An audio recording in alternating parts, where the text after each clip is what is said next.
Hello everyone, welcome back to my channel. বন্ধুরা কেমন আছো? ভালো আছো? নিশ্চয়ই ভালো আছো, আর ভালো থেকো।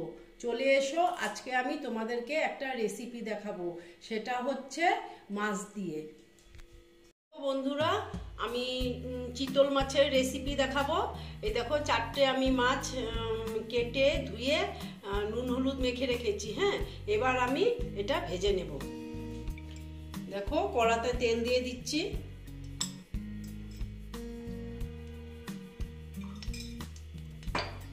দেখো বন্ধুরা, তেলটা হয়ে গেছে। আমি না একটু হলুদ দিয়ে দিচ্ছি, কারণ নাহলে না ছিটাবে, তেল ছিটবে। এই যে দেখো, আমি মাছগুলো দিয়ে দিচ্ছি। দেখো মাছটা প্রায় ভাজা হয়ে গেছে। উল্টিয়ে দিচ্ছি, কারণ না আমরা না একটু কড়া ভাজা খাই, তো সেই জন্য একটু। দেখো, এবার না আমি মাছটা তুলে নেব।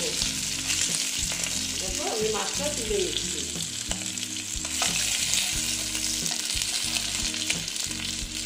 বন্ধুরা, আমি তেল দিয়ে দিচ্ছি ওই তেলেতেই। এবার না আমি ফোড়ন দেব।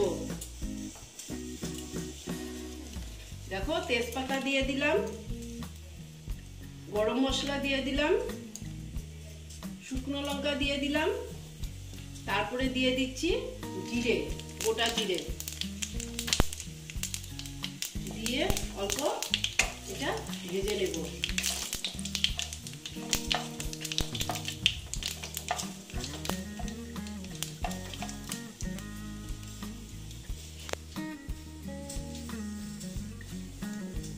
বন্ধুরা, এখন আমি দেখো এটা ফোড়নটা হয়ে গেছে। এবার আমি না পেঁয়াজ দিয়ে দিলাম।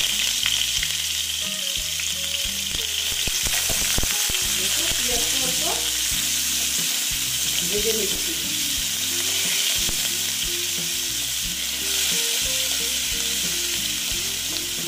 পেঁয়াজটা ভালো মতন ভেজে নিচ্ছি। তারপর আমি দিচ্ছি এই যে আদা বাটা।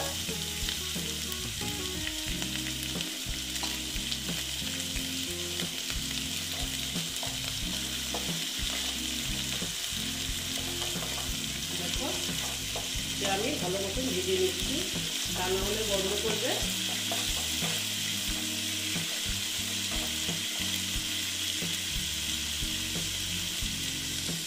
এবারে দিয়ে দিচ্ছি দেখো টমেটো,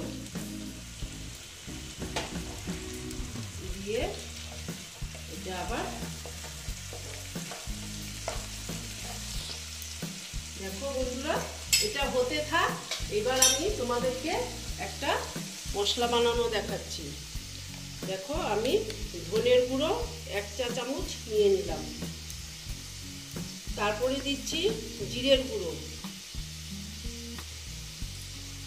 তারপরে দিচ্ছি লঙ্কার গুঁড়ো, তারপরে দিচ্ছি হলুদের গুঁড়ো, দিয়ে এই দেখো আমি জল দিয়ে দিলাম।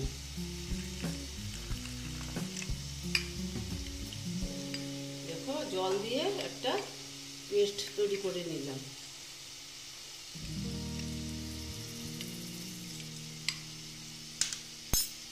বন্ধুরা, এটা প্রায় ভাজা হয়ে গেছে। এইবার যে আমি মশলার পেস্টটা আমি এখানে দিয়ে দিলাম, দিয়ে আবার ভেজে নিচ্ছি।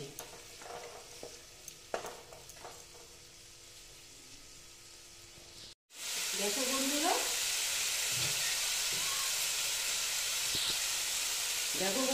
এবার না আমি নুন দিয়ে দিলাম। নুনটা আন্দাজ মতন দিয়ে দিলাম। দিয়ে এখন আমি স্টিমটা কমিয়ে দিয়েছি। দিয়ে এই যে দেখো, দইটা অ্যাড করে দিলাম।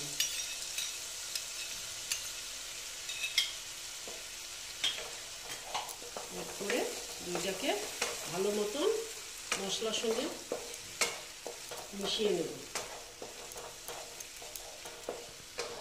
দেখো বন্ধুরা, এইবার আমি দিয়ে দিচ্ছি অল্প চিনি।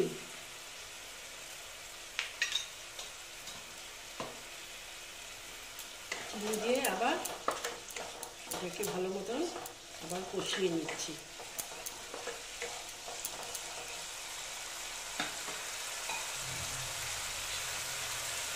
তারপর যে দেখো অল্প জল অ্যাড করে দিলাম।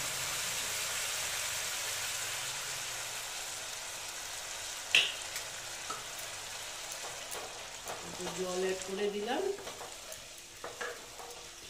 এবার জলটা আমি ফুটতে দিচ্ছি। এটা ফুটে উঠেছে ঝোলটা, এবার আমি মাছগুলো দিয়ে দিচ্ছি।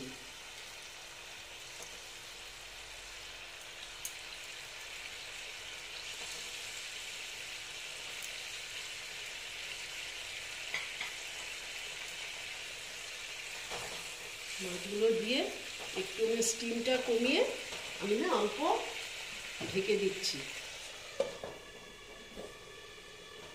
ঢেকে তারপরে তোমাদের চলে এলাম। এখন দেখে নিচ্ছি, এই তো এটা প্রায় হয়ে এসছে, হয়ে গেছে। এবার না আমি কাঁচা লঙ্কা দিয়ে দিলাম। আমি কাঁচা লঙ্কাটা আগে দেইনি, এখন দিলাম, কারণ বেশি ঝাল হয়ে যাবে তো সেই জন্য। আর আমি অল্প ধনেপাতা অ্যাড করছি। হ্যাঁ, তোমাদের এটা কিন্তু অপশনাল, তোমাদের ইচ্ছে, তোমরা দিতেও পারো না দিতে পারো। আমি কিন্তু দিলাম, আমি ধনেপাতা ভালোবাসি তো সেই জন্য। হ্যাঁ, এটা আমার কমপ্লিট হয়ে গেল। এবার আমি তোমাদেরকে সার্ভ করে দেব। আমার চিতল মাছের কালিয়া কমপ্লিট হয়ে গেল। তোমরা এইরকম করে খেয়ে দেখবে, আশা করছি ভালোই লাগবে। যদি ভালো লাগে তাহলে আমার ভিডিওকে লাইক করবে, আমার চ্যানেলকে সাবস্ক্রাইব করে তোমরা সামনের দিকে এগিয়ে নিয়ে যাবে। নেক্সট রেসিপি নিয়ে আবার তোমাদের কাছে আমি ফিরে আসব। ওকে বন্ধুরা।